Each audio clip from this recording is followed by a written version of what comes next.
There's another story coming right up, and you can always learn more about Theodore Tugboat on the internet. Find us through PBS Online. Pushing and a pulling in the great big harbor, in the great big world is so much fun. So many brand new things to discover. Waking with the sun, gotta get the job done. Oh, Theodore and Emily, Boda, Hank and George, and the harbor master too.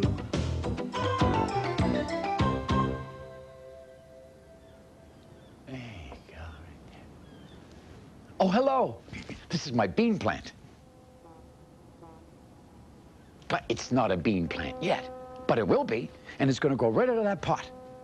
Here, look. You see in here? Take these little beans, and you plant one right in here. And in no time at all, you've got a great big bean plant. It takes a little time. Nothing yet. How long is it going to take? You know, Theodore was asking himself that very question just the other day. Oh, not about my bean plant. He was wondering how long it was going to take for him to be bigger. Let me start at the beginning.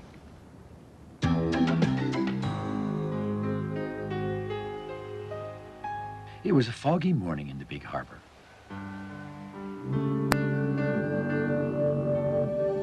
Theodore was just floating along, pretending he was flying through clouds.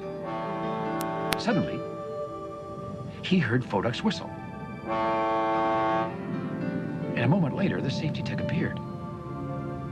Theodore! Huffed Foduk, all out of breath. Emily has found a lost ship out on the ocean. She's bringing him into the harbor and needs your help immediately. On my way, whistled Theodore.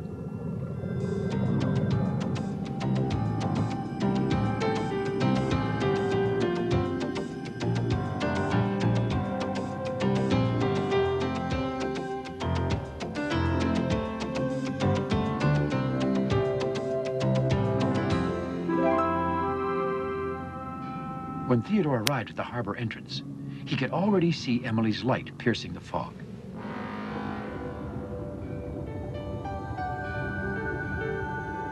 Theodore felt like he was bursting with questions for Emily. "How did you know where to find the lost ship, Emily?" he asked. "Oh," replied Emily, "I guess I just did."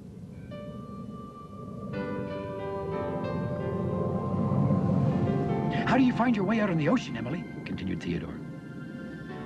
"Well," said Emily, thinking, I just do." "Oh," said Theodore. And then with a blast of her powerful whistle, Emily headed home, leaving Theodore to bring the ship into her dock. Well, Theodore was very impressed with Emily. "She always knows what to do," he said to himself. "It must be nice to be bigger."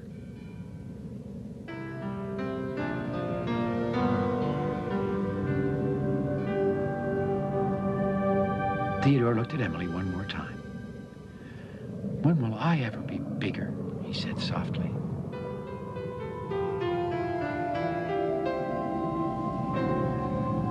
The dispatcher was waiting for Theodore when he returned to the great ocean dock.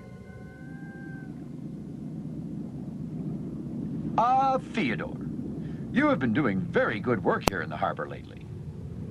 "Well, thank you," smiled Theodore. But today, the dispatcher continued, I have a different kind of job for you. "A different job?" repeated Theodore, puzzled. Yes, Theodore. There's a fishing trawler who needs a new propeller. I would like you to take it to him. "Sure," said Theodore. "Where is he? Near the cargo shed? Or the fuel dock?" Actually, replied the dispatcher, he isn't in the harbor. He lives in Ceilidh's Cove. It's not too far from here. Theodore was very surprised. It was always the bigger tugs like Emily who got to go outside the harbor. "But," he said slowly, "I've never been to Ceilidh's Cove before. Maybe someone should come with me, like Emily." "Oh, yes, I'll go," said Emily. Oh, I think you'll find it by yourself, said the dispatcher. suddenly seemed like a whole new world had opened up, right in front of Theodore's eyes. On my way, he tooted.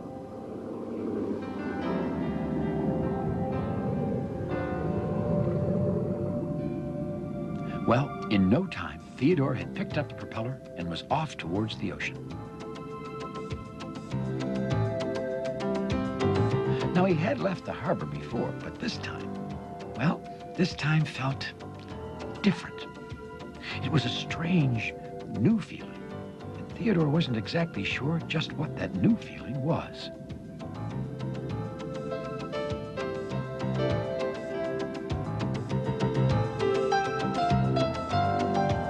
With a slight sea breeze at his back, Theodore was soon outside the warm waters of the big harbor.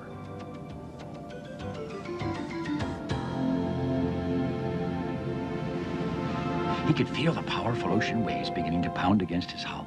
A whoosh, a whoosh, a whoosh. And his own powerful engine pushing him on, sure and steady.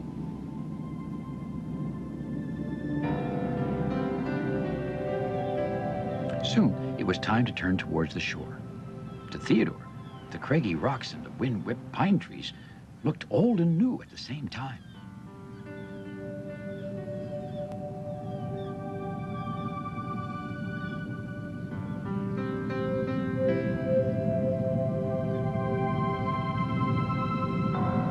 He rounded a rocky part of the shore, and there, nestled in against the coast, all dappled with sunlight, was a colorful little fishing village. That must be Ceilidh's Cove, Theodore said to himself. I did find it by myself, just like the dispatcher said. And again, there was that new feeling. But what was it?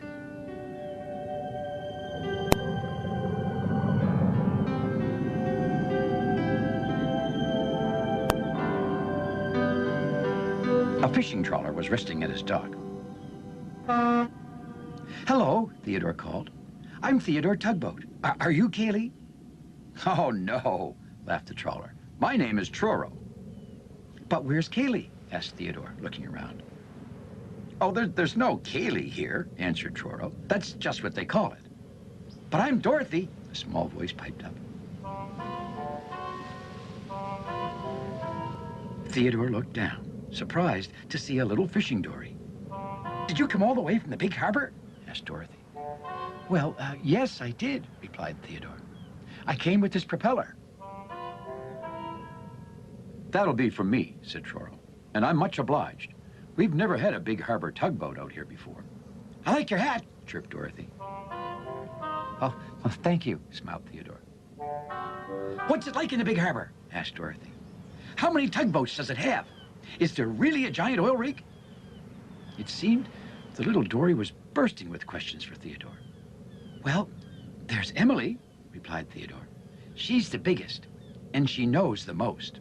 And George, well, he likes to vroom his engine and blow up smoke. And Foduck, the safety tug.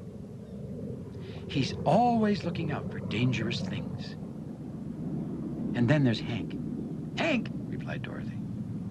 Well, Hank's kind of silly, and he bumps into stuff sometimes. Oops, said Dorothy. And Owen the oil rig always talks really loud, hollered Theodore. Yes, sirree, Bob.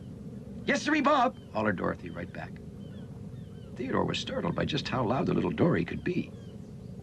It must be great to live in the big harbor, said Dorothy. I've never been anywhere before. I've never been past that big rock.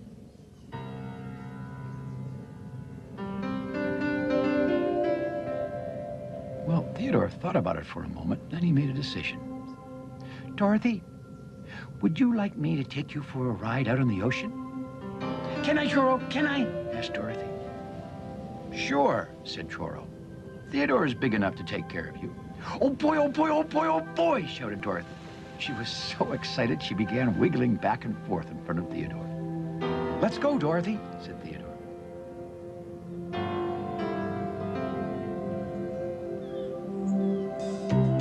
And so, as soon as Theodore had given Truro his new propeller, he set off with Dorothy the dory on a little adventure.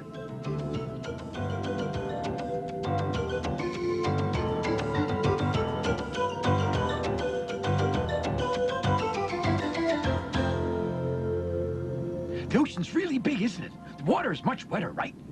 Where do the waves come from, Theodore? Dorothy was talking so fast, Theodore couldn't even answer. Are we lost, Theodore? Theodore looked around. Dorothy had been asking so many questions, he'd lost sight of land.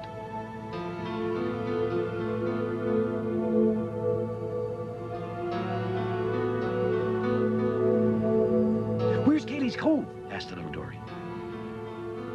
Theodore thought a moment. Oh, it's just over there, he said, and set off again with Dorothy.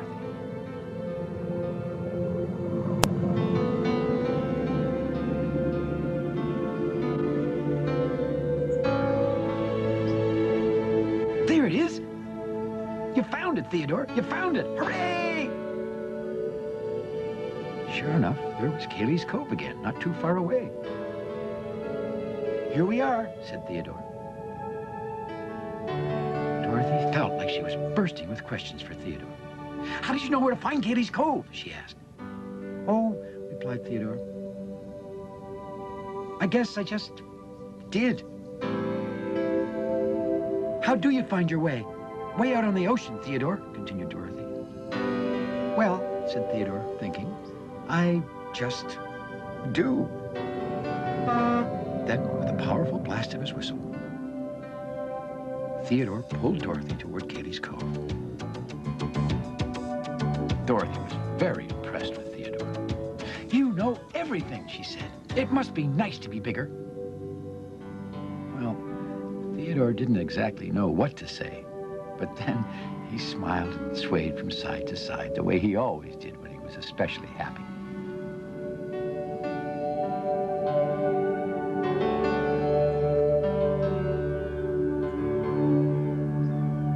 It wasn't long before Theodore and Dorothy reached Ceilidh's Cove again.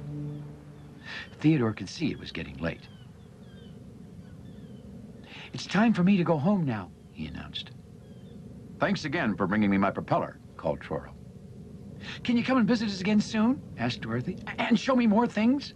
Sure I will, said Theodore right away. And with a farewell toot-toot, he set off for home.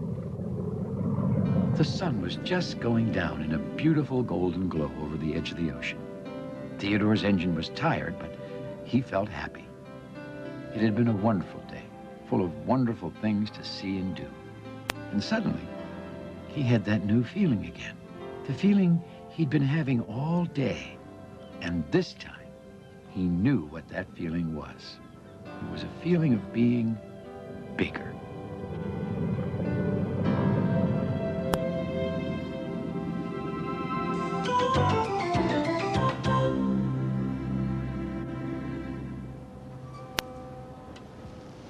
I wonder how my little bean plant's been doing while I was telling you that story.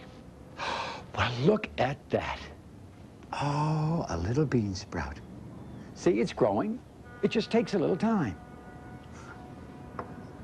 Thanks for visiting us here in the Big Harbor, and we'll see you all again next time. Hello, little bean sprout. Can I get you anything? Huh? Give me a little drink of water. Just a little water. There you go. Take your time. Take your time. Theodore.